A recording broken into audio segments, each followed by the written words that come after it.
Kaixo, June Fernandez naiz, kasetaria Pikara Magazin aldizkariko koordinatzailetariko bat. Eta larun bat honetan Getxon egongo den mintegi batetara gonbidatu nahi zaituztet. Este sábado el Ayuntamiento de Getxo, en el marco de la estrategia antirrumores, organiza un seminario para profundizar sobre la islamofobia de género. Entonces vamos a tener la suerte de escuchar a Hajar Samadi de la Asociación Bidaya.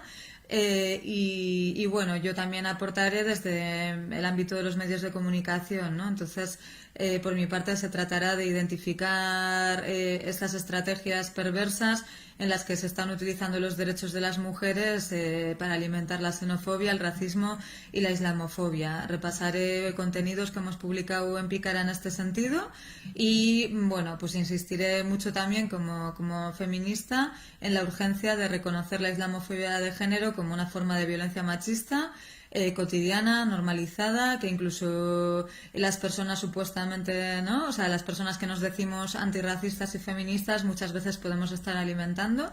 Y bueno, yo creo que va a ser una formación, eso, en profundidad. Tenemos varias horitas y creo que será interesante pues también para debatir y para pensar juntas estrategias contra la islamofobia de género. Ba, larun batera arte.